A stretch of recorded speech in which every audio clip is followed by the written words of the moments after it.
Eric, well, hopefully our weather for the weekend is going to be looking pretty good because a Friday night of fun, live music, and animal exhibits is getting a little flavor this weekend. Riverbanks Zoo and Gardens will be celebrating 50 years hosting their annual Brew at the Zoo event. Yeah, our Jordan Markoff is previewing the Friday night fun all morning long, giving you and your friends a chance to try some new drinks to end the work week. Jordan is now once again joined by one of Riverbanks' curator of mammals. Good morning to you, Jordan. What a fun morning we have been having here at the Riverbanks Zoo. We've now made our way into the Riverbanks Conservation Outpost, and there are just so many animals in here that will really enhance that experience of being at Brew at the Zoo. So to tell us a little bit more about them is Alyson Proveaux, the curator of mammals. So thank you so much, Alyson, for being here today. Yeah, of course. So we have some really cool squirrel monkeys behind us. Tell us a little bit about some of the different animals that people will be able to see active at night that they really wouldn't be able to see during the daytime. Yeah, great thing to talk about. So these night events are really great because people do get to see some of those more nocturnal, unique species that we have.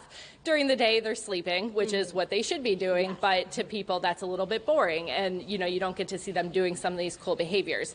So while the squirrel monkeys behind us are diurnal animals, so they're active during the day, they have their periods of rest. As long as people are around, they tend to be pretty active. So during Brew at the Zoo, you probably will see them jumping around. You may see them taking short naps. They have a lot of energy to burn, so they have to gain back that energy at some point. But we have a couple other unique species in this tunnel. Our fishing cats and our black-footed cat, those are actually more nocturnal species. So you actually will see them up and moving around a little more. Awesome. I mean, these guys are so interesting. They're so active. What kind of hours would you say that they tend to be out? You think they'll be out for Brew at the Zoo? They will, so they'll have access, and the lights will be on in the tunnel so that people can see them. And actually, this is the main pathway for the VIP section, so anybody who bought those VIP tickets and is coming that hour early, they're actually going to be able to walk through here towards Indoki and see these animals up and moving around. These guys are definitely going to be up and active as long as people are here. So cool. And one of the more unique elements, as we've talked about, is the fact that you'll get to see some animals that you wouldn't during the daytime hours. What do you think that means for, the visitor experience to get to see something you otherwise wouldn't? Yeah, it makes it really unique because, again, like I said, people come and they're like, oh, I really want to see these fishing cats.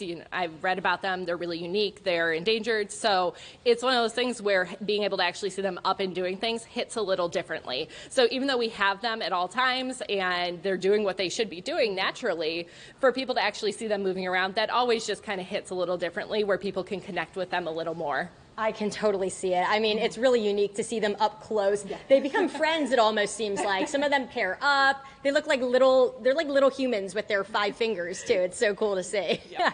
And I'm so excited to give you a sneak peek at what animals you can see. As I mentioned, the experience is different. So come out to Brew at the Zoo and learn all about these animals that are nocturnal you otherwise wouldn't see.